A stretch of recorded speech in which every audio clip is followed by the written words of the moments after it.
Billy got a new body. What about Tommy? Do we think his soul latched onto something? Do we think it's floating in the ether? Did Wenwu come and collect it and give it to the Dweller in Darkness? It's a little bit like the Chekhov's Tommy gun, if you will, right? If you introduce a little kid who might get brought back to life, you gotta bring him back. He's gonna end up on the road. Right? Billy's gonna get to the end of the road and he's gonna be like, I wish for Tommy back.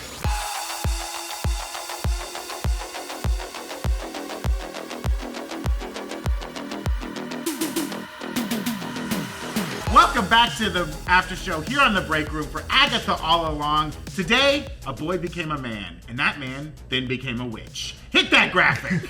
After show,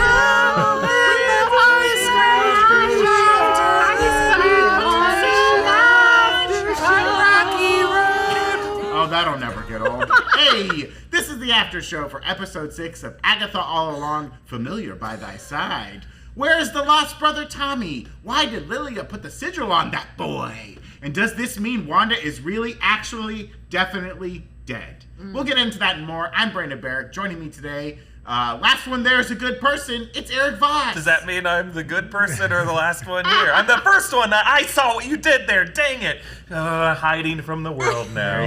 There you go. Where'd he go? I lost him.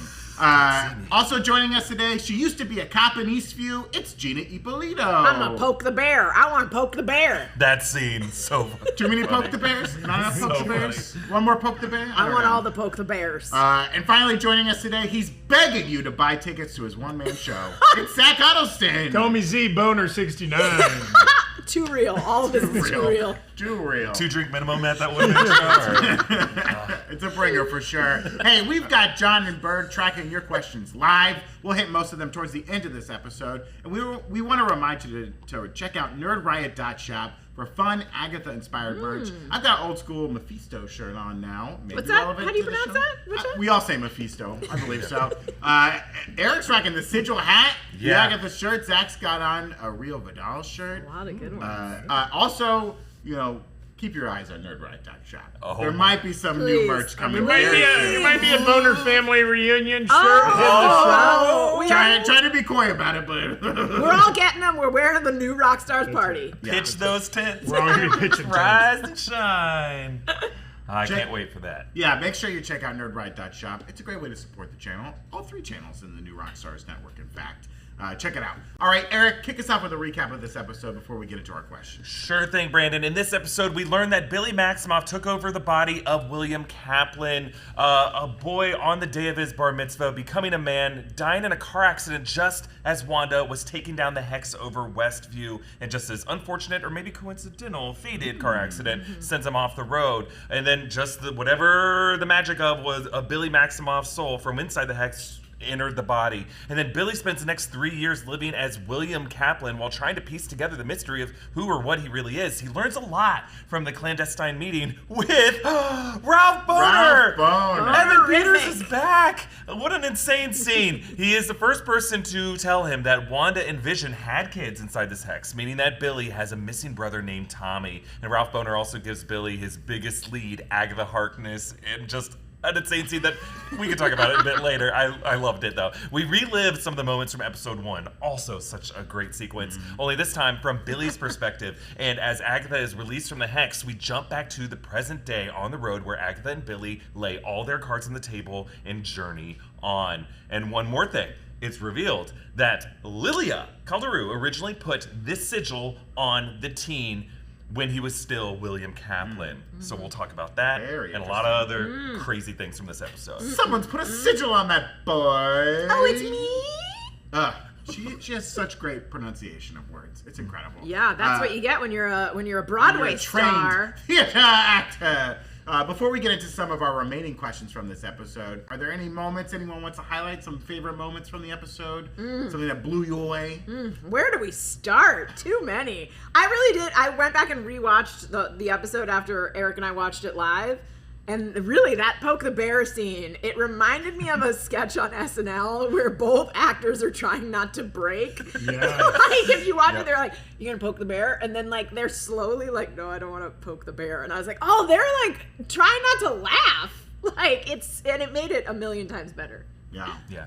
It did feel improvised. Yeah, It it was really partial. did. A little bit. Like, they were like, just keep going. We're just keep the cameras Yes. rolling. They were supposed to probably do like 2 poke the bears, and they just kept going back and forth. I did love that entire sequence of him breaking into her house and then their interactions and reliving those moments from the earlier episode was so great. And I told Brandon, I can't wait for the Corridor Crew stunt breakdown. Good When stuff. those 2 actors hit the ground falling out of that house, those were great falls, okay? Like the impact, the violence of it, Fun it and looked the roll. incredible. Very good. Incredible. Also, good. truly, like, we all did the new Rockstars 5K a while back. Oh, and yeah. truly, when they start chasing each other and they're both immediately tired, I was like, I feel this to my None of them are in running gear. None of them are. Yeah, in like, Yeah, she's like, sure. stop. And he's like, I'll stop if you stop. And I'm like, that is real.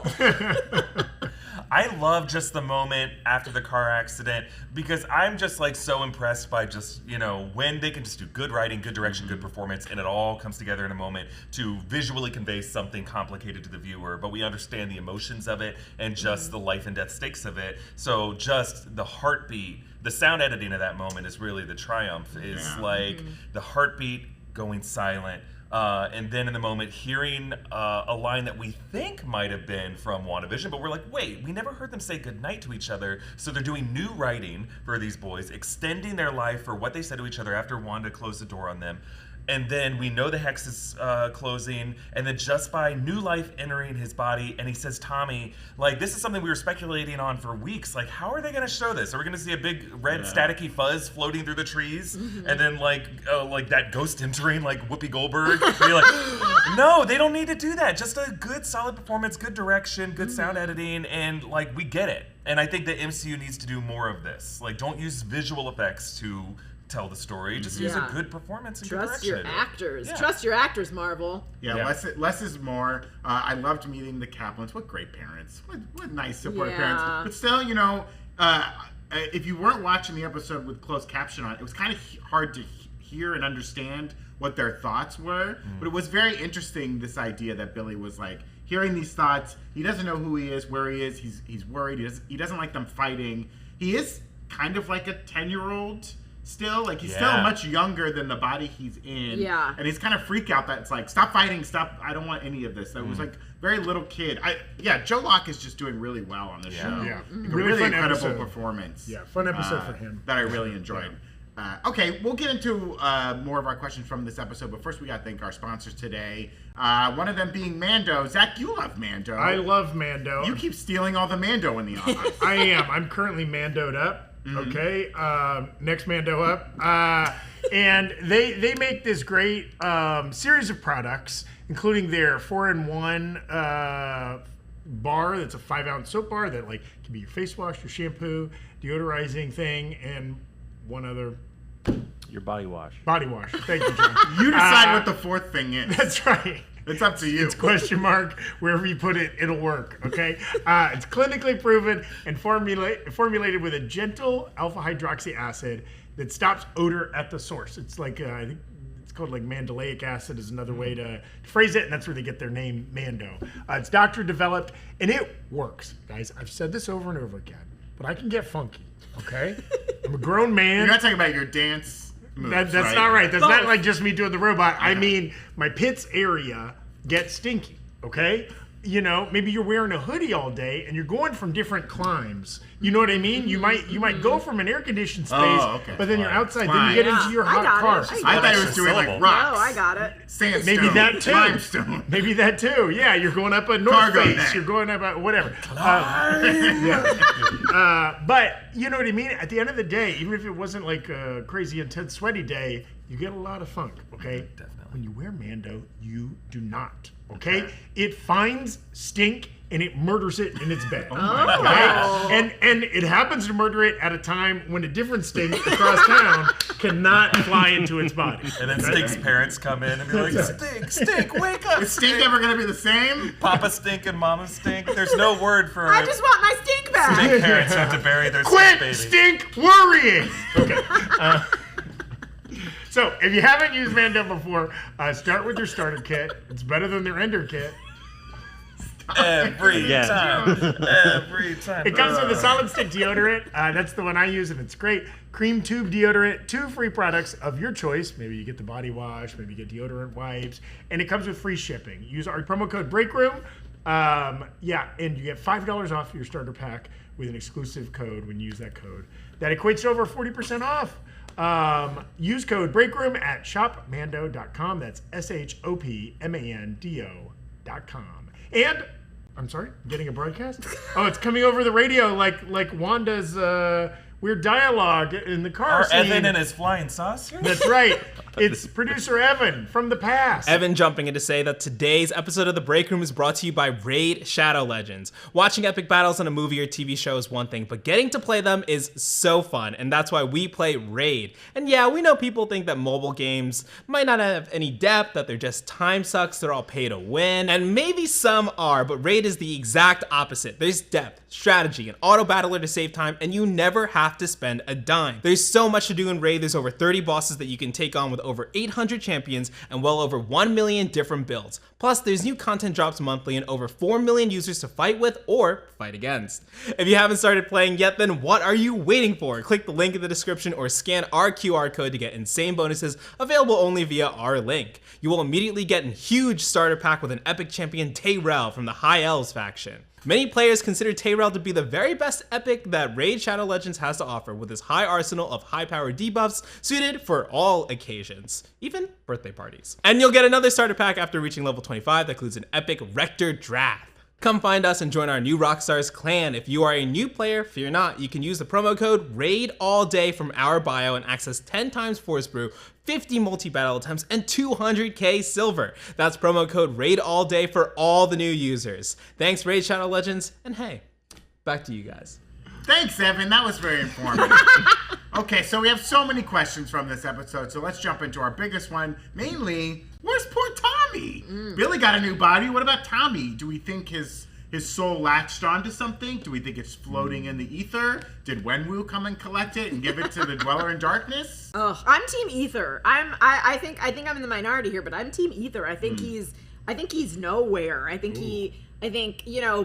Billy happened to find a similar body at the exact right moment that happened to be dying. I think Tommy's just floating around up there looking down. But because of magic, and we are on, this is a magic show, and we're on a witch's road, that He can come back. Even though he's just like Tommy TV and Willy Wonka, he's just particles floating in the air or whatever, right? Like, he can be materialized. It's a little bit like the Chekhov's Tommy gun, if you will, right? If you introduce a little kid who might get brought back to life, you gotta bring him back. He's gonna to end life, up on the road. right? Billy's gonna get to the end of the road and he's gonna be like, I wish for Tommy back. Yeah. I think we might not see what new form, if he does take a new form on this show. I think he will. I think with bringing in Joe Locke and making Joe Locke clearly a part of the future Young Avengers in the MCU, I think they're gonna follow that same route for Tommy Shepard. Maybe they haven't cast him for this show. Maybe he could show up in the Vision series, and that's why they're calling it part of the WandaVision trilogy. But I think on this show, we might just get a kind of metaphorical representation. We know there's going to be a future trial that might be the Familiar's trial in that purple lit morgue location where there's a bunch of metallic drawers. And maybe one of those could have some form of Tommy in that drawer, and it's just covered with a sheet of some kind. But I think they're gonna cast a new speedster for the MCU, a new young speedster, and maybe they just didn't take that on in this show, but he's gonna that's what he wants. I don't know if he's gonna get it by the end of this show. No one's gonna get what they want. Because Wanda created that Billy and Tommy inside the Hex, much like she created that Vision, who was fully formed, was able to have a fight with his metallic body, but then disappeared at the end. When she creates Billy and Tommy, do we think it's full stop creating a soul and a whole being, so much so that it's able to latch on? Or is it because Billy is kind of magic coded that he's a little different than Tommy and was able to use magic to transfer to a new body, a body that was kind of primed by magic? William Kaplan seemed to be into magic. And similarly, the Scarlet Vision that was formed inside the Hex, could that be some kind of disembodied soul that now could find maybe fusing with White Vision wherever he is, and that they're conjoined. Yeah, there's all kinds of like metaphysical questions that could be asked. It seems like part of her, like in this episode, they say based off of magic and wires, right? So they acknowledge that vision was necessary in her building of the hex, or some piece of vision, or just her powers came from the Mind Stone in the MCU. So like that part of Vision's legacy is still part of the Scarlet Witch's magic. That's what amplified it to its current power status. So yeah, I think they are a form of magic that can take a real form, but the hex of Westview was kind of the provided the corporeal illusion of that. But outside of that hex, it needs some other kind of physical body to inhabit, some vessel. And I think the ship of Theseus is like the reference point here, right? That's why I think it's one of my favorite passages from all MCU after Endgame, is like, I think that is the fact that they called him a vessel. You know, they called William Kaplan a vessel. I think the ship of Theseus is going to be used to explain that process for both him and Tommy, and then and like the Vision series. But you don't think we see Tommy at the end of the show? I don't think so. I don't. Maybe You a don't post think credit we see him. We might hear him. right. We might hear him. I don't think they're gonna introduce the new like speed in the show. Maybe he's in that rabbit. Maybe he's in the rabbit. And he's just hopping I like around. that theory. That's why they keep showing white rabbits in every episode. You know, I really like that theory. Can we dig on that? I think that's so cool. Senior Scratchy being where... Yeah. But now, like Tommy went into the rabbit that they find later. Yeah, maybe that's why, because like isn't there a moment where like Billy sees the rabbit and he's like, look at this rabbit. Yeah, I think he did interact with it. Yeah, he interacted with it. Yeah. Now the rabbit existed as a rabbit before all of this. Yeah, but maybe there wasn't like a human body that he could go into, and he went into another a creature that's known for outrunning turtles. well, I like that. on I love that same idea. note, if we see a living dog, knowing that the timing of one person dying while another person is looking for a body, we know that the family dog was poisoned by Ralph Bohner. No. Could Tommy be inside a dog? I think rabbit is much more likely. That's why it's the Kaplan's dog? That's why he was barking at Billy. He's trying Billy, to I'm right here. Brother, Brother, I've been transfigured. Brother, I need pants. I think rabbit's much more likely, and that's why in every episode there's like a white rabbit right near him. It's Tommy being like, "Hey, just look down." Interesting. That's really cool to hear. I hope you're right, so we can all scream Gina was right for that one. That's such a cool idea. Please write it in now, Marvel, just to make me right. There was that line where the Kaplans, it was unrelated to like Tommy or anything, but the Kaplans told their son at the bar mitzvah, like, "We love you more than human words can describe." Yeah. So it was just like an interesting phrasing of things, and it made us think like it doesn't have to be a human vessel. I mean, Kaplan's scrolls confirmed. Ooh, Skrulls. Are the Kaplan Skrulls? Were they secretly invaded? Let's get that scroll watch going again. Scroll rabbit. Skrull rabbit? Possibly. I think I disagree with Eric. I think to devote so much time, and for them to, and we'll talk about Wanda in a second as well, for them to immediately like yada yada Wanda out of there, well, obviously you're not looking for Wanda, so it must be Tommy. And for them to keep us focused on that, to not pay that off in some kind of active way, even if he's gonna learn his lesson and learn to let go, I feel like they'll show us a human Tommy. I think they'll hint at him still being alive out there. I just don't think they would have cast someone for this But it's what Billy wants most. That's why he's on the road, right? So but classic story structure is you pursue what you it. want, but you don't get. You discover what you need along the way, and then that replaces what you want. You know, what would be the worst option is if it turns out he went into his boyfriend Eddie. That would be the worst option. That is true. And Eddie just never said anything? Eddie just Tommy's a freak. Insane. Yeah, I mean, here's the question: does Billy need Tommy? Like, for what we know is ahead for Wiccan, like, does he need this like brother that was part of this like origin in the hex, or does he need like a different destiny? Yeah, it does seem like this whole show is about like letting go of sort of past traumas and who you were in the past. So that narrative leads itself to he has some sort of moment with his brother. His brother's like, "I'm a ghost. You gotta let go. I was never alive." And then like floats away. And Billy's like, "Time to get to work." Yeah. Don't you think it's interesting that this show started out as like a show of sisterhood, of the coven, and what that means? And in this episode, it's now becoming a show about brotherhood in a weird way. They took it away from us. I know. They couldn't go too long. Feels like a one-episode side, though. Like, Yes. we're going to get right back to the sisterhood next episode. Yeah, that's why I probably. just think like this whole brotherhood just doesn't. It's not a story about brothers. It's not like what is a great story about brothers? The river runs through it. I'm trying to think. The Darjeeling Limited. Darjeeling Great. Limited about the brotherhood. movie Ar- Brothers. Rain Brothers. Man? Rain Man. The Sisters Brothers. The Godfather, part 1, 2, and 3 The is bro- kind of about the brotherhood. Brotherhood of the Traveling Pants. Succession is arguably Band of Brothers. Yeah. So it's just like this show, it steers so hard into one brother finding his other brother, just feels thematically discordant with what Agatha has been so far. So I think he's going to like pursue his brother, and I think that's a noble quest for him and an understandable quest for someone who's been so violently extracted from the only world he knew to want to find his brother. But for just to reward him with that feels like there's greater lessons he can learn on the show. than just that. Alternate, I'm going to say one alt option is that somehow shield or sword has gotten a hold of whoever Tommy They went already into. have Just like when Wanda found like Vision, you know, like it's just a new Tommy body strapped to a table, and they're like, I mean, that would be an interesting way. You could end the show not where he physically gets to meet Tommy, but like he sees that like Tommy is at Shield headquarters or something like that, right? Like through the looking glass. And then boom, it's a little bit of a cliffhanger, sets up Vision Quest, the third leg of maybe the that series. was Yeah, I that can see trailer that. moment where it's him and Agatha in that sort of white-looking room. Maybe he's like, "Crap, we got to go free Tommy's body from this government building." Ooh, Stranger Things style. Yeah. Yeah. I say put Tommy and Sonny Birch. Let's get Sonny Birch back into the MCU, guys. But fast. Yeah. Fast Walton Goggins just being a lot of fun. We were talking about before we started recording, like, the fact that they have essentially recast a character that Julian Hilliard was playing with Joe Locke.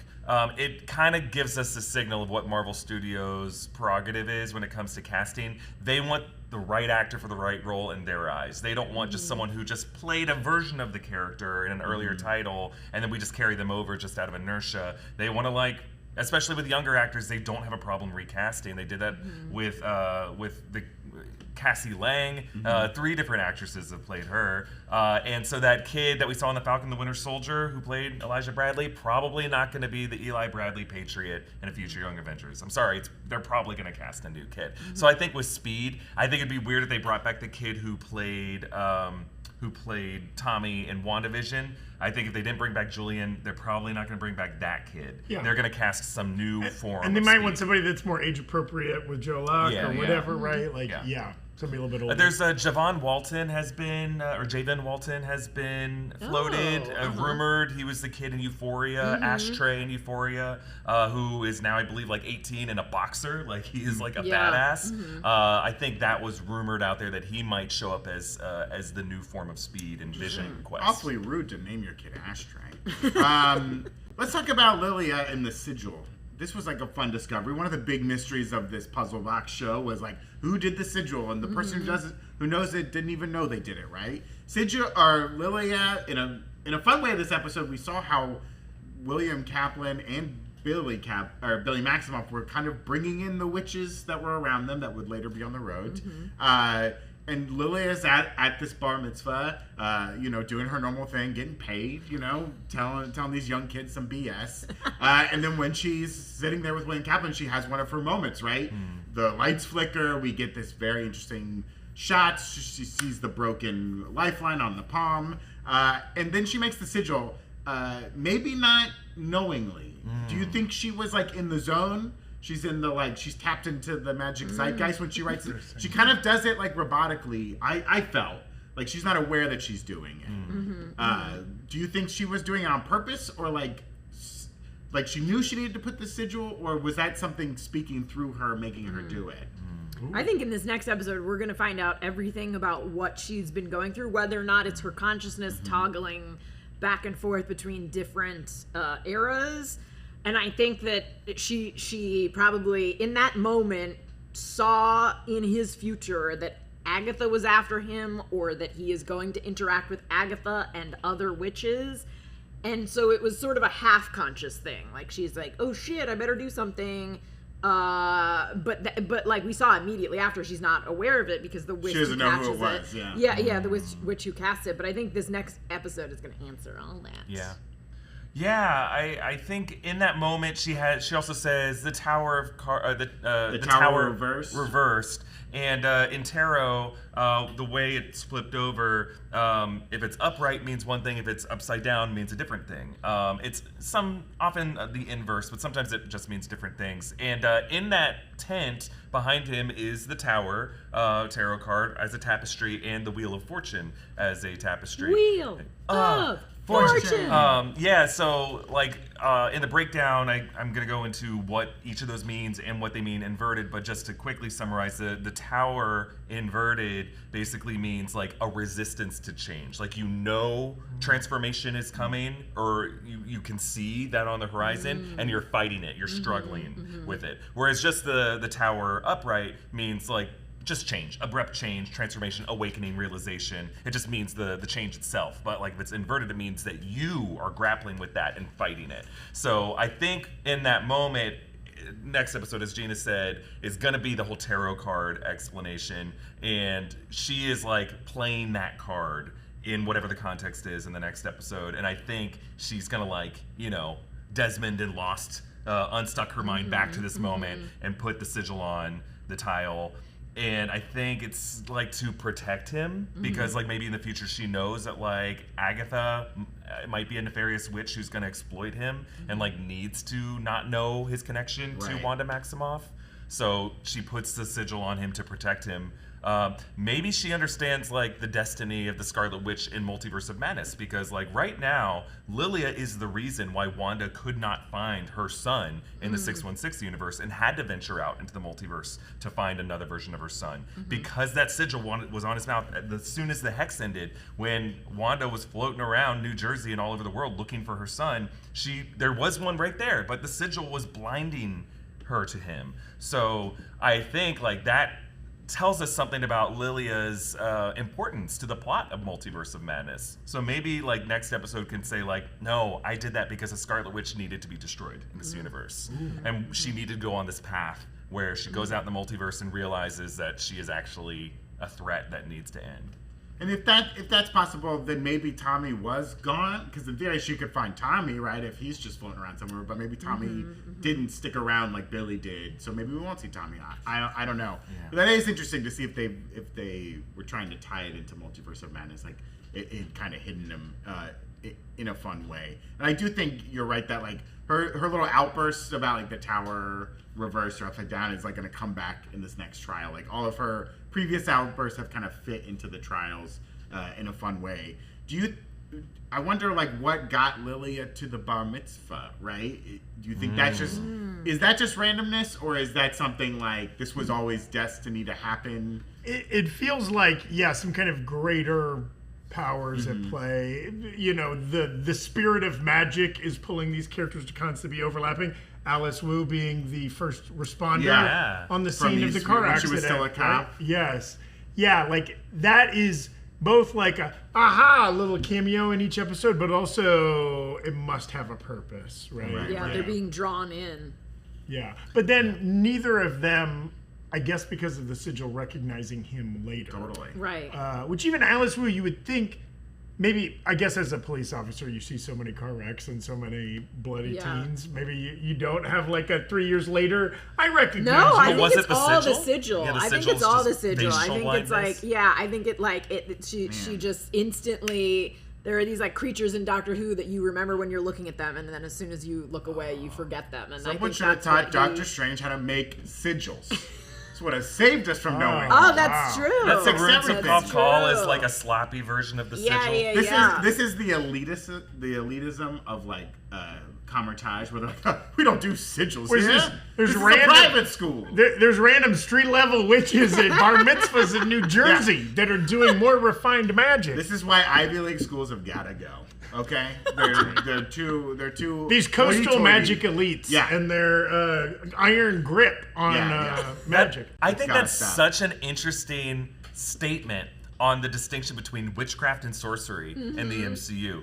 Witchcraft is something that is almost like homeopathic remedies that are just designed to be practical fixes to whatever you're going through in your life on an individual level, where sorcery is like, we need to fix everything wrong with the world with one sweeping motion. And it's almost like, oh God, I just talked myself into an indictment of the medical industry, so I'm gonna stop talking right Big now. Pharma's over here trying to cure Doctor Strange's hands. All it takes is a little bit of magic. But yeah, it's probably not all sorcery in the MCU, because really Doctor Strange realized in the first movie that like he didn't need to heal his hands, but like that's why he was like seeking this, was like to treat just his one ailment. But then you're right, that gives like the Ancient One, Mordo, Wong, Doctor Strange, all the people in Commertage have this kind of arrogance that they are the guardians of all the order and the cosmic balance, and they have to protect it. And it's like, or magic can just be used on a small level just to help people get through the day, you know? Yeah, true. make their tea, make their good teas, and get a good night's sleep instead. right. Keep their skin fresh and Yeah, Yeah. exactly. Yeah. You do get to live a long time if you've got the right magic. Oh, hell As, yeah. as we learn in the Rings of Power, what's broke is broke and won't fix. And the best thing to do is just to build something new. And sometimes the world's just too goddamn broken, and you can't fix it. Oh, throw And it you just have away. to build- Consumerism. Sounds like Megalopolis. I don't know. If Billy Maximoff went into William Kaplan's body, what do we think happened to William Kaplan's soul? Is that out there somewhere, or he he dead. officially dead? And He It went on dead. to whatever afterlife. Yeah, he's down there with Rio having a party right now. She ferried him across. Because I will say one thing the show did not do is show any kind of like internal like two voices inside of Billy or something right. like that, Yeah, right? Like yeah. you know, like and in fact The he has heartbeat zero stopping was like and he has heartbeat zero Yeah. memory of any of his life as Billy Kaplan before the wreck. So it's like definitely warn you till we join you, Billy I mean, there Kaplan. Yeah. are plenty of people whose hearts stop and then they are resuscitated. It's and true. come Al to life. Pacino. It's true. Does your soul? There's nothing, folks. There's nothing. Al Pacino told- William Kaplan pops up at the end just to be like, hey, when Get you're your dead, Shrek you're phones dead. now. Yeah. Whoa, kid! Hey, I thought I was alone in this place. Do you think so? In theory, there's like you get to go to like limbo, or maybe you go to the afterlife if your body gets resuscitated and you come back. William Kaplan's in the afterlife. He's like, "Don't worry, guys, I'm gonna hop back in any second now." But wait a second.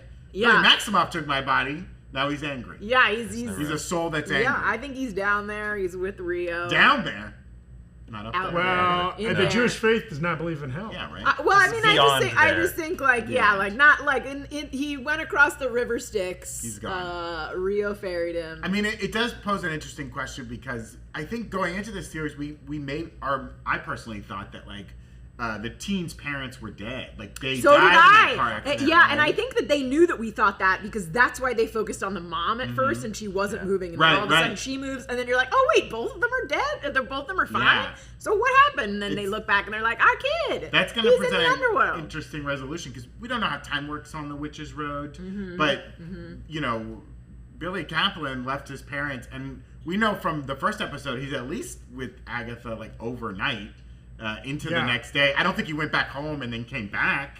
He seems like a pretty independent kid at this point, though, because like his parents are like, "Hey, where's your boyfriend?" But a 16-year-old disappearing for multiple days, you'd freak out unless Kaplan scrolls confirmed. Oh, okay.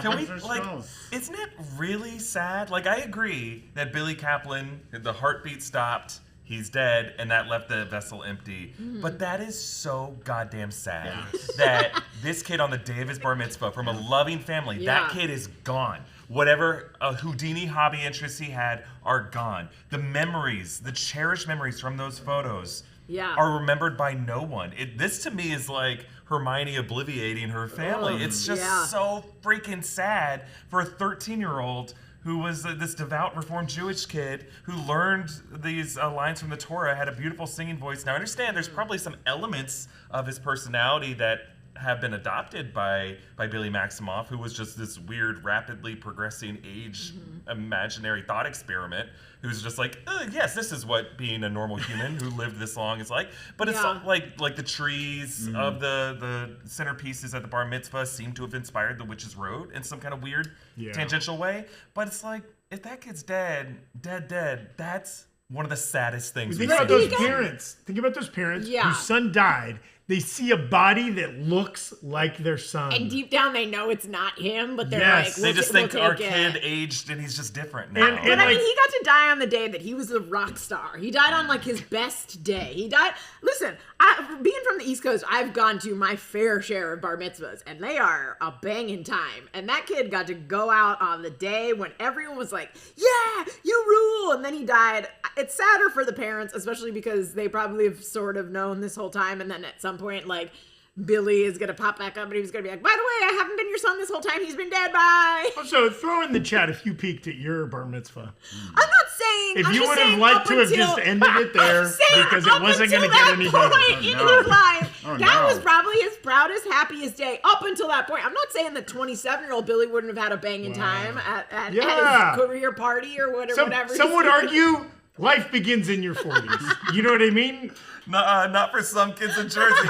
There's some guys in their 50s who are like, damn, I should have hung up the jersey at 13. You should have seen the tarot card reading I got. It was incredible. I'm just saying it could be worse. What if it was just any other average, ordinary day and he died without getting all his presents and getting a dance in? Especially in an Avenger-affected reality. I think we forget that the MCU is a hellscape where constant crisis and anxiety attacks are happening. He could have gone out so many worse ways. An incursion is about to happen that's probably going to melt this fucking earth and cause all their skin to burst on fire when the atmosphere evaporates. Listen, he could have been snapped away in mid-flight on like a Delta Airlines flight, and then when he reappeared, he was in the air. No, the Russos said that they all land safely. Listen, I presented every possible situation. Just got stabbed. You're snapped away. You come back. There's no one there to fix the stab wound. What if you get hit by a bus the second you apparate in, or whatever it is? I mean, there were people in No Way Home or Far From Home, the tuba player who got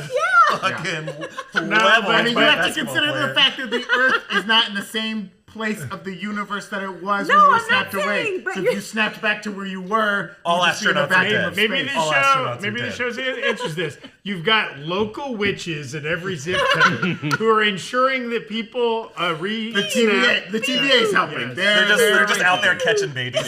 Yes. They're doing the Flash. Someone puts Billy Kaplan in a microwave and guides him safely down. I mean, remember that. Invoking the Flash, everybody's favorite movie of 2023. And it brings up a good point. We don't currently, and we've spent very little time in the MCU with a super speed character. One movie, right? No. The OG Quicksilver got killed. I mean, I'm saying MCU. This is Makari replacement, and I will not say it. How dare you, Zach? Makari's been around for thousands of years. But so many people have forgotten the Eternals film, and you can't fault them for that. And Makari, unforgettable film. Yeah. And is now dead? Did Makari die in? No, Makari's good. No, I thought Makari died. I think only Icarus died. No, Icarus Ajax. Icarus goes right through the sun and is like, well, that didn't work. Yeah. I guarantee. Comes out tan as hell. Yeah, John, were you trying to get our attention? No, okay. Absolutely not. But you're right. We haven't seen a speedster, and I think it's just because like Marvel Studios hasn't really known how to deploy a speedster in the fights that they've had. It's because they know they can't compare to the X-Men sequences that had Evan Peters Quicksilver. How can you beat those two speedster sequences? And shout out to Evan Peters. I'm sure when his agent called him about showing up in Agatha All Along, and maybe he even saw some of the dailies of what Catherine Hahn was doing in some of her scenes, he's like, you want to see overacting? Hold my beer. Not over. Big acting. I think he watched Leaving Las Vegas and was like, "Oh, this is what I'm gonna do. Get me that hat. I'm gonna grow some weird facial hair for this." Well, let's talk about Ralph Bohner real quick. Ralph Bohner, best sentence ever spoken. He has a lot of exposition for Billy to get him up to speed. Now he views Agatha as like a very big threat. And I just wonder if anyone else in Westview did, because they were so they're at the residents of Westview, they're out of the hex. Agatha lives there now. They know she's new to the neighborhood because she wasn't there before the hex started. People seem to be able to remember what happened during the hex. They know that she was a player during the hex.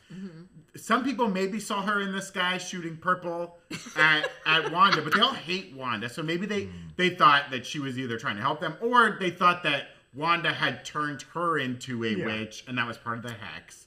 But Ralph sees everything very different. He has a very different experience with Agatha. Is he the only one that really sees her for what she truly is? Everyone else in Westview just sees her as like a crazy lady, basically. Yeah, I think that they see her because even when she came out of the house naked, they're all just like, all right. Another day. Like, is she Agatha? Is she Agnes? Why is she naked this time? Like, they all sort of were just they're also calling her Agnes. Yeah, right? and they're like, hey, you were on a true crime kick. I think it's like, that lady that like shouts something at you and you're like, huh, okay, have a good day. So maybe The Ralph. Springfield crazy cat lady.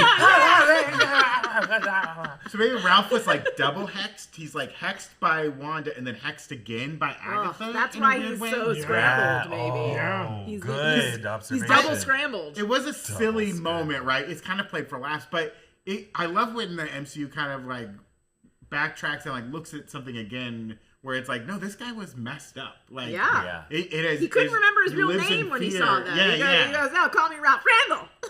That's what, like, I think everyone in the MCU should have a bit of that. Like, Yeah. for, That not PTSD just in a for, weird way. for the people in Westview should all be that way. Yeah. Everyone from the Runes of Kafkal, from Doctor Strange's Spell and No Way Home, everyone from the Blip should be a little rattled. Everyone from the Battle of New York. Like, if Tony Stark had just that PTSD from going through the wormhole to throw the nuke and seeing That's Thanos' true, that's forces, true. everyone should have that now. And everyone on maybe- planet Earth should be like, get away from me. But maybe is it too much crazy stuff? I feel like we can sort of relate to that. Is it too much crazy stuff too fast that they're just like, hello? Oh, Another the next day. day there's another problem. Another desensitized. You can't care so much about everything all the time. We At can some point, you normalize gotta it. just be like, all I can control is the next 2 minutes of my own life. I'm gonna continue on with my pedicure while there's Chitauri flying around. Past that bagel, Yeah, there's too much. Oh, too much that's going right. on. The everything bagel, right? It just kind of zaps you at some point.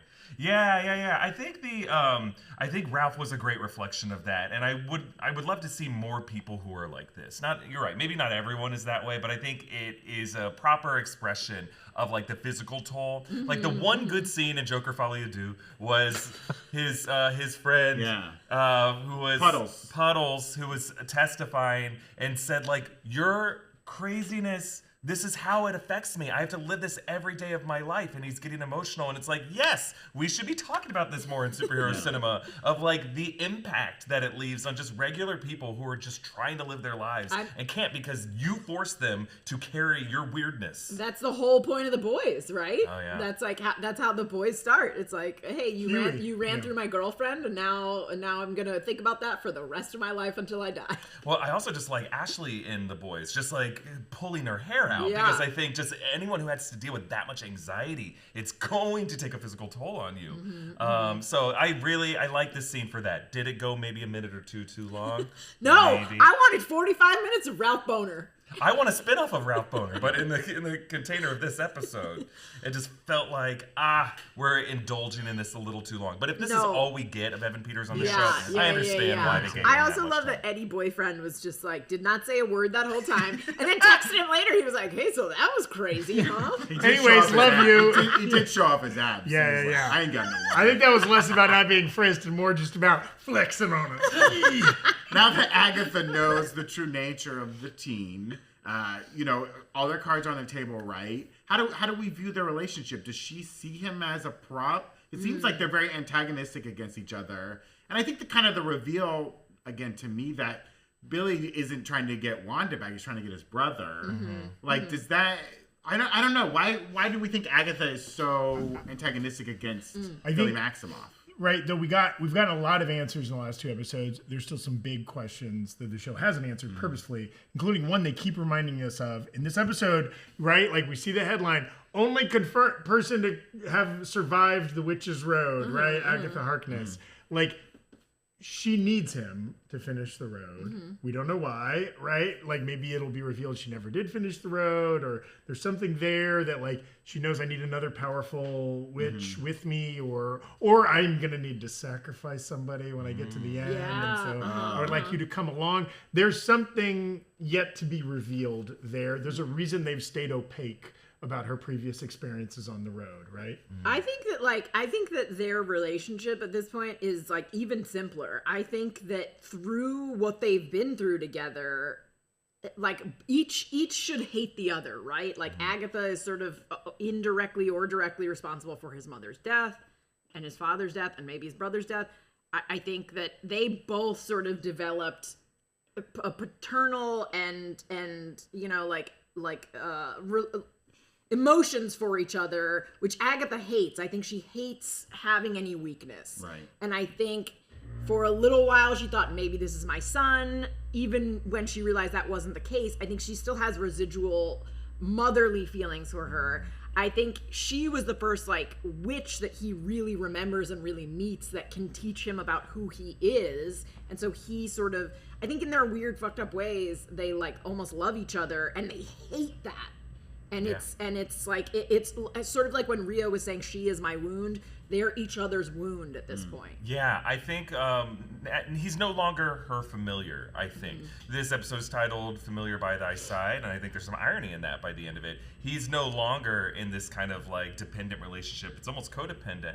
And I think they're almost equals. Like, it almost feels like Galinda and Elphaba. Like, they're loathing, unadulterated loathing. Like, it feels like they respect each other's power. They know they can't get in a one-on-one fight with each other. So they just have to kind of use each other and stay ahead of each other. And it almost feels like an equal power relationship. And I really love that. Like, it makes me really excited for the two of them now. Because, like, all the bullshit has been dropped. The facades are gone. The sigil's broken. And they can just be brutally honest with each other.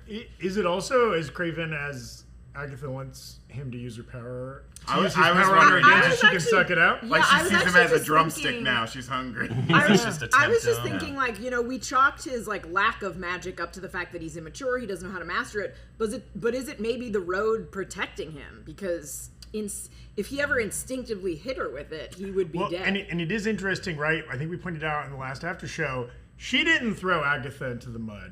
She possessed two other witches who physically threw, right? Like, he never actively used his magic on Agatha last episode. Right. So maybe it is that. Maybe either he realizes that or there's some kind of... Someone or something is sort of protecting him and, like, made it fizzle out, because in that moment, it looked like he wanted to blast her. Yeah. Blast me, you bitches. Before we get to some of our audience questions, real quick, let's talk about Rio, who we haven't seen since the cabin. She was missing from the last, little run of the previous episode. Didn't show up in this episode at all, even though there was a little bit of overlap of when Billy and Agatha are together. Some of those scenes, Rio was not in those scenes, but very around those scenes. There's a theory online that maybe Rio's only Agatha sees Rio in the real world, it's a and Fight all the Club witches can see her on the road. I don't know, like she is missing kind of mysteriously. I think she can. The fact that the two of them leave at the end without even pausing to see, like, oh, and where didn't we have another one with us? I think Rio is sort of working some magic to obscure herself. I think she was probably there, but I think she's now sort of like, just like the way that sigil hid him, I think Rio worked her own magic to sort of obscure herself. And in the first episode, Rio showed up even before the team had released Agatha, had done the release spell. She was inside. So she kind of knew that Agent this was Fiddle. the moment to be there before it happens, which I Yeah. think is very interesting. But I do think no one interacted with her but Agatha, right? Because Teen was in the closet during their fight, and also when she comes into the police station, it's not like, hey, let me introduce you to this lady. He like did. He said Phil Jones is like, Agent Vidal is here. Oh, that's right. That's Yeah, right. But he that's- could have been that's just in Agatha. Agatha's mind. Yeah, That's true. It yeah. could have been Agatha. I think she was there, and they just kind of obscured her deceptively from Teen's point of view. But she had the form of like the Grim Reaper, of like a Mistress Death, and like it was a gnarly thing that maybe was invisible to him. But I think at some point we're gonna revisit it again, Yeah, and we're gonna see what she looks like in the real world when she presents herself to that person. I would love that. And she's gonna some gnarly like crazy looking. Yeah. A little bit of like that image in Lilia's Yes. flashback to ancient Sicily or whatever, Could've been right? that. Like, Yeah, Rio just like turns her head and it's just a skull, and Yeah. you're like, ugh. So why do we think Lilia saw that in that moment? It's a good. I mean, was it like because Lilia was also the one who says death comes for us all, and then died. I mean, maybe it was her. Maybe part of Lilia's thing is she can see who like the Grim Reaper is sort of knows who's going to die next. Or if she that was offered, young. she offered that woman up to death in an interesting way. You know, because I forget what she called that woman, like mother or she had a term. Mistress or something like that. Maestra. Yeah, she had a term for that, and I wonder if like Lilia was remembering a traumatic moment where she made a deal with death and like offered up that woman or something like that, almost like similar to how Agatha made a deal with death. I don't know. Yeah, Zach was pointing out before we recorded that like Aubrey Plaza is also an expensive actor, and they probably had to be strategic about what episodes they physically put her in. I you're an think they actor- knew what they were doing, though. Yeah. I think because there's Yes. too much chatter on Twitter about like what was she really there? I think they knew exactly what they were doing. It works for the storytelling, and also a show that I think like Disney's been upfront about. Like this was the cheapest Marvel show to produce, which hey, kudos to them because it looks great. It doesn't look like a cheap show. Yeah. But also Aubrey Plaza probably costs a lot, and actors get paid per episode appearance, not about how many lines they say or how many. So if she shows up in one scene, they have to pay her for this episode. So if they just kind of leave her out of frame in a couple shots, they probably save a lot of money. No harm, no foul. Yeah. John, do we have some questions from We the have- audience that we would like to address? We have truly too many questions. love an it. embarrassment, Throw 'em Richard. back. I just Right. want to say thank you to everyone who submitted your questions. There's a bunch of great ones. I have like 3 pages of questions. We can't get to all of them, but thank you so much. I'm going to start with the super chatters because you guys are super people. Let's see. First one up. First of all, I guess just thank you to Ashton Bishop for $10 super chat. No question required. Thank you. I'll go through a couple of these too. Joshua Gonzalez says, why didn't Lilia nor Alice recognize Billy? I think we talked about that earlier. Yeah. Maybe you hadn't tuned in at that point. We think the sigil is just sort of like more encompassing than just blocking Yeah, a name. totally works. Yeah, it's all the sigil.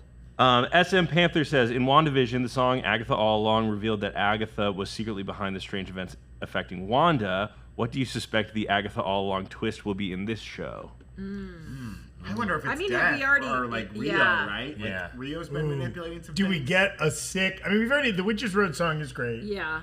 Like, do we get another great like character song in this show? In the final 3 Yeah. episodes. All roads lead to death. Ah, there you All go. roads lead to Yeah. death.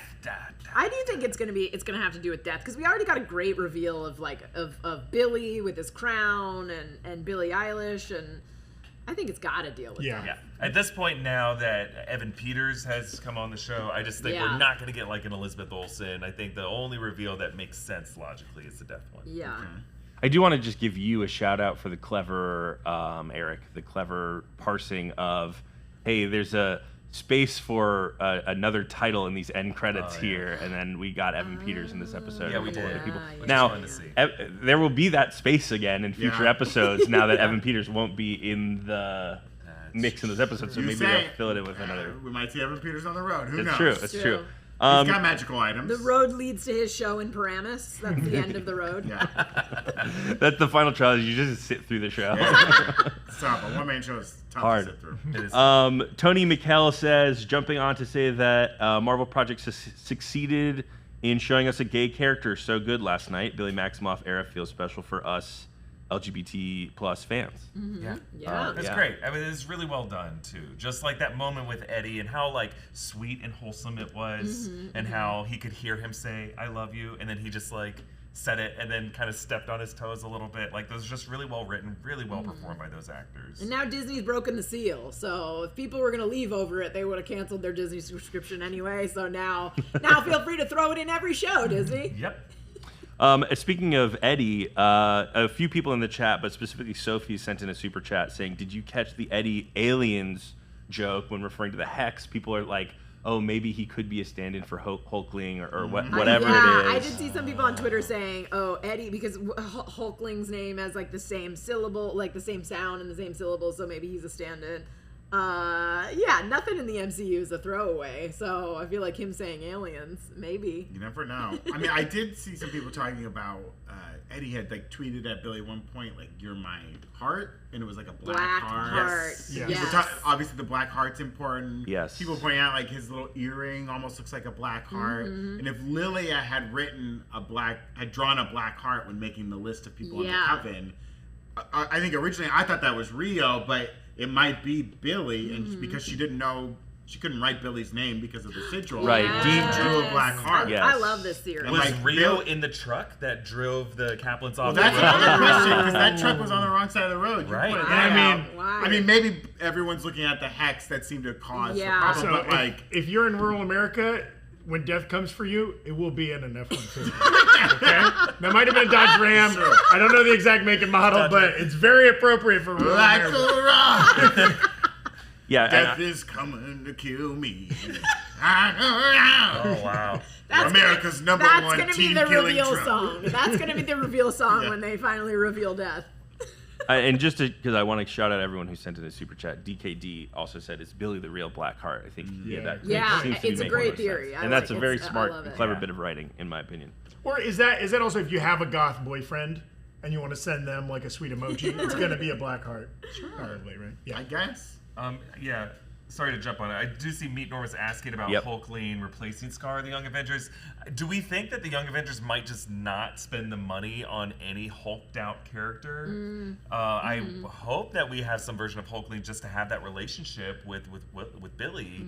But like Hulkling as a character is not a Hulk. He is like Right. He's an a alien Skrull. that's Yeah, he's green. part Skrull, part green. Yeah. So he just is green, so they call him Hulkling. But like the whole idea of it, they can kind of design a new version of him. Yeah. It's just the Hulk technology requires such a budget increase, and if Yeah. they're trying to be more Don't you think it gets responsible cheaper every year a little bit? Like they're with getting it, if you want it to better look at like Ruffalo, But maybe, every or maybe it time, also yeah. they want it to look better every year. I think- Yeah. right? Or Let's maybe see. they show Hulkling for like a second, and then he's gonna be like, "I am a Skrull after I got all. this I can injection." take anyone's form." And then he like goes back into human form, and he's like, "Just to remind everyone, I can go green if I want to." Well, the reason Scar had his hair the way it was is because they couldn't afford the physics for all their little hair. tech's insane. The frontal cranial It's just really tough. I think we see how the Thing looks, right? It seems like they're maybe trying some new tech with the Thing in this Fantastic Four movie, where it's going to be a practical digital mix. So if that works, maybe they'll use whatever they're doing there. It's still wildly expensive. Maybe they'll just bring Lou Ferrigno out of retirement. Hey, paint him yo. green, say do it again. Disneyland just announced a new $400 Lightning Pass, There you go. so They I gotta think pay that they're for trying that. to they're trying to scrounge money wherever they can. Oh, yeah, Disney, famously in need of money. Any more questions, John? There's so many. Please. Sound the alarm when we need to go, but I don't know I want to when get we're through going as many of these as we can. S. Castle saying, what about the mini set of characters on Billy's shelf? We sort of thought that those were Yeah. some Wicked Wizard Witch, of Oz. yeah. Wizard of Oz. Also, Wizard of can the Oz. person with the sigil hat do more Scarlet Hand gestures? Eric, if you could. Wow, incredible work. The person with the sigil. It feels like it's a mix of like Gambit's throwing cards, opening a portal, and Scarlet Witch. Also, two shout outs there in those comments. I don't know, was that all one person saying that? That or was it multiple. Yeah, that was all one person. Okay, I love this person. A, who doesn't recognize Erik Voss as if they've been actually sigiled. That's the joke. And two, who doesn't know. Do you think for a second Erik Voss is not going to break down everything on every shelf in William's room? Oh, that's true. That's Okay? true. You truly don't know Erik Voss if you think that's not happening. Yeah, we'll get that in the breakdown on Friday. Damn. Look at it. I'll do it for the rest of the show. Elizabeth Olsen is the pioneer of handwork It's true. when it comes to magic. Well, I like She it. had that a Do you think Coach, she she had gets a coach. residuals every time someone does something kind of like this? Yeah, Yeah. I Just think so. printing money for Lizzie Olsen. It's like when they name when you name a move after a gymnast when they pull it off Yeah. for the first time. Like these are called the Olsens. You know what I mean? Ooh, I love yeah. These are the Olsen moves. So across the pond, Andrew McKee saying, do you think that there's a reason why Billy had some form of contact with the Coven witches before they met up and went on the road together? It Yeah, speaks we to some kinda kind of like a answered that a fate, little bit. a greater magic power that is like weaving these threads together in some way, yeah, right? Yeah. I think witches just attract other witches. Well, and like we know that like right, the prophecy foretold the Scarlet Witch and all this kind of stuff, right? Like Wanda was part of this bigger storyline, whatever. Like that thing is still playing out in Now some it's way. like you're doing Tai Chi Yeah, I to know. relax. Does this bullshit show version of it. indicate that the YouTube algorithm is driven by magic and pulled Jennifer Kale to That's right. Yeah. Billy and Boyf? I think it's while like they were oh, I'm watching sorry. stuff? Go ahead. Yeah, I think it might be like a thematic statement of like it takes a coven. Like Mm-hmm. it takes a coven to properly raise a witch or a Wiccan in this case, right? Like he needed to meet these people. It's a destined path, and we know from the Darkhold Temple on Mount Wundagore that there is a statue of Wiccan in there, along with the statue of the Scarlet Witch. And I think that's meant to show that this is a character whose life is foretold in destiny. And I think that's what the Lilia Calderu fortune-telling palm reading scene was all about. It's like he has a destined path, and part of that destined path is to meet these people along the way who are going to like inform his character. And Alice was important to that, Jen's important to that, and Lily is important to that. All of them are. They're all important. So I'm gonna invoke the M word here. Okay. William, or should we say Billy M, asking on YouTube, my theory about Tommy's soul whereabouts. Mephisto has him hostage, and he was the one asking for Wanda's help at the end of the post-credits scene in WandaVision, right? We were talking about where Tommy's soul could be. Perhaps Mephisto. Goblin.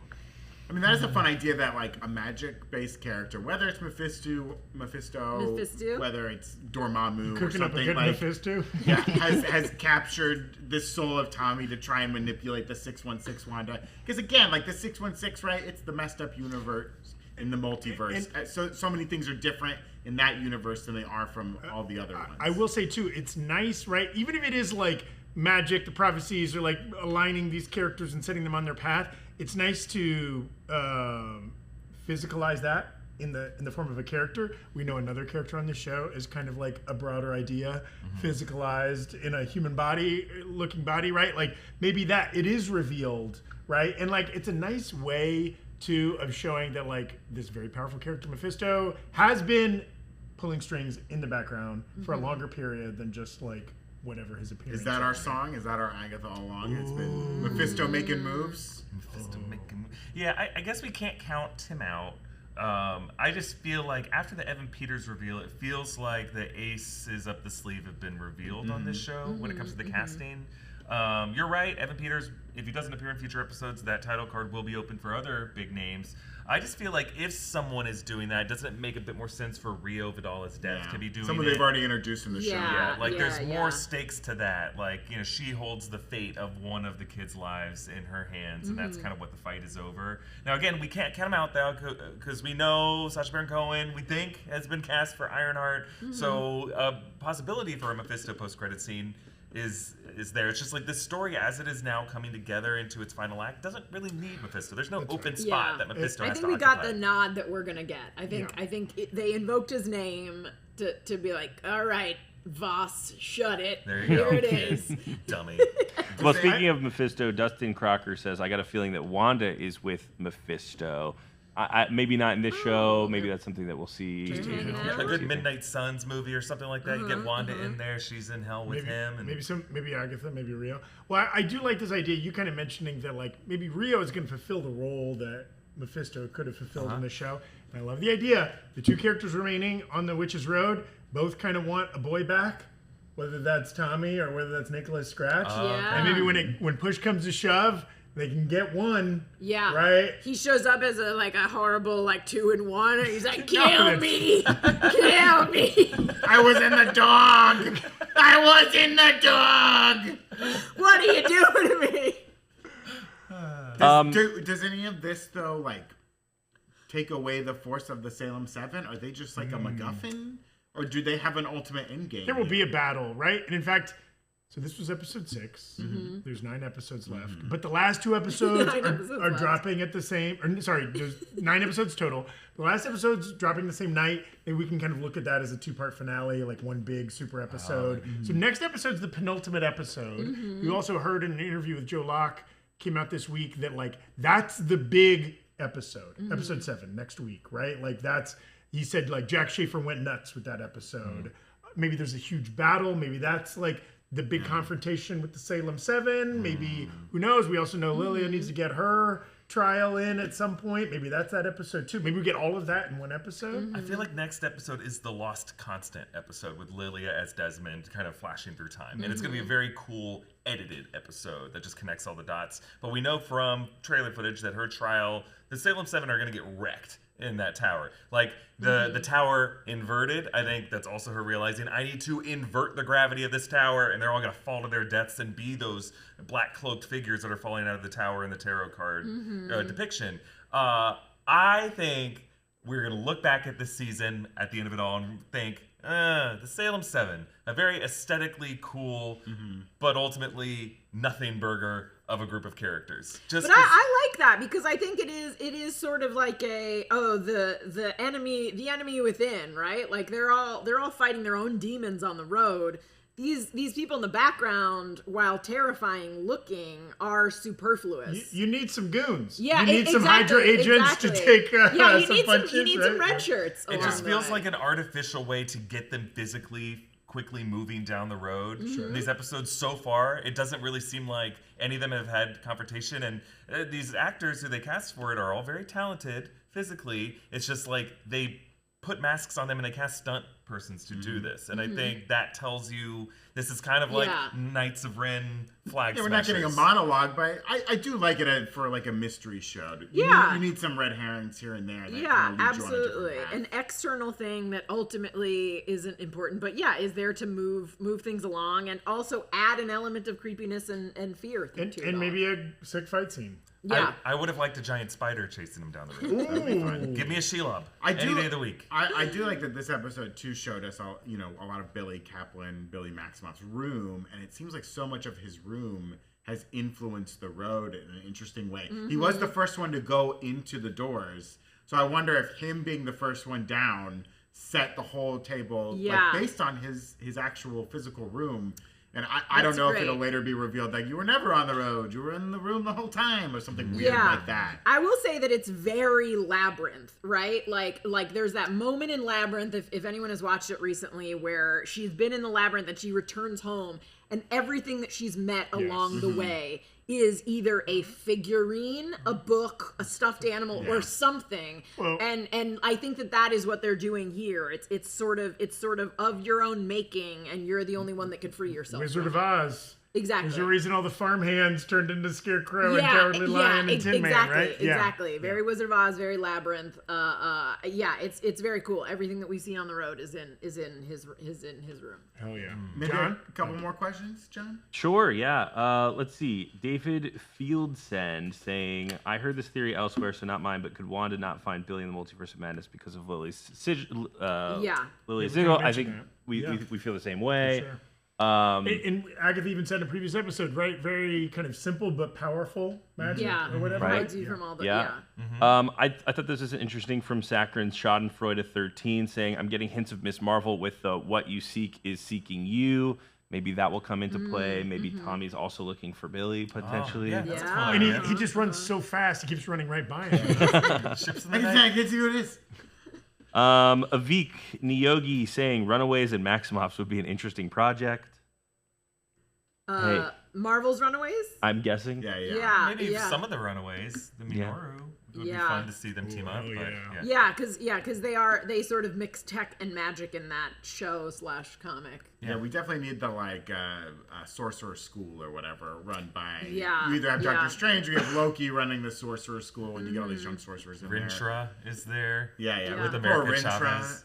Poor Rinshra. Ariv saying, what if Agatha goes with death, willing to save Billy at one point at the end of the road? I think the question under the question is sort of like, what is Rio's ultimate goal in this show? Is it really just body collecting, or is there something deeper going on there? Seems like Rio wants to heal whatever is between her and Agatha. But also wants to kill Agatha. That was her stated intention, that first fight in Agatha's house, right? I think she can't do it. She wants to find a loophole where she can finally claim Agatha's body and soul, right? Because Agatha's been cheating death this whole time. And I think she's like, I want you to be with me. And that's what you promised me, but you've been taking all these shortcuts and cheating basically to escape death for the centuries. And no, enough's enough. You got to come home. Also, everyone, it seems like, on this show has cheated death in some way. So, like, you know... Even just like, by living hundreds of years. Exactly.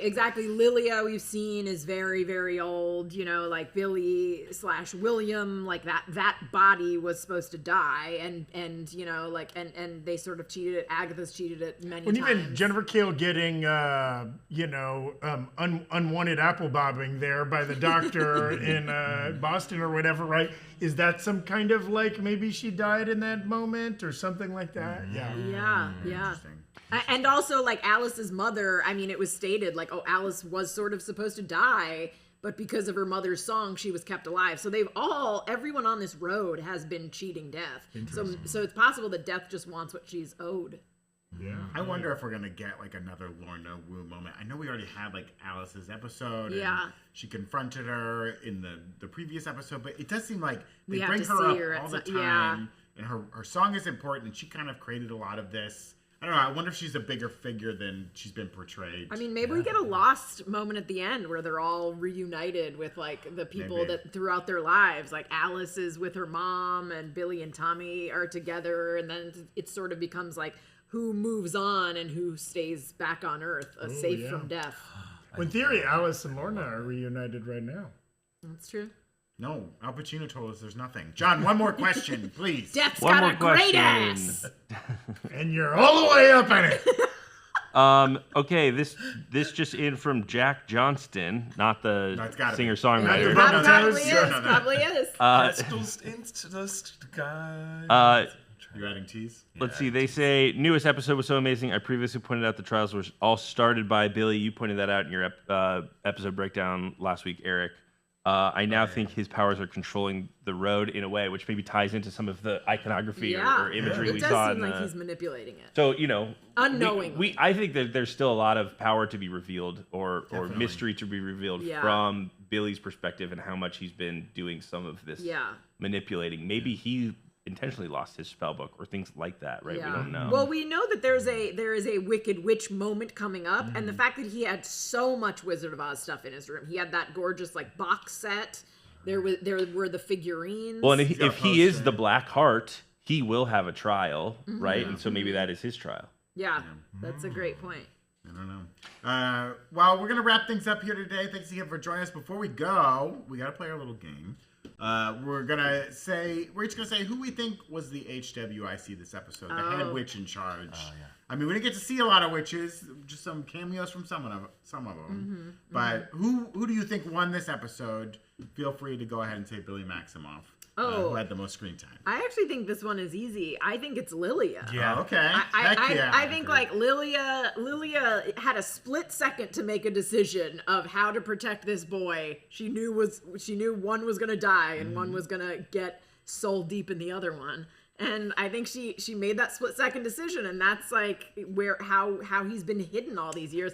She's clearly crazy powerful. Yeah. I mean, she scribbled that thing and then altered everything. For Also, the next... if we've seen it in this show, we've seen it in Penguin. If you're wearing a blazer, constantly be checking the pockets.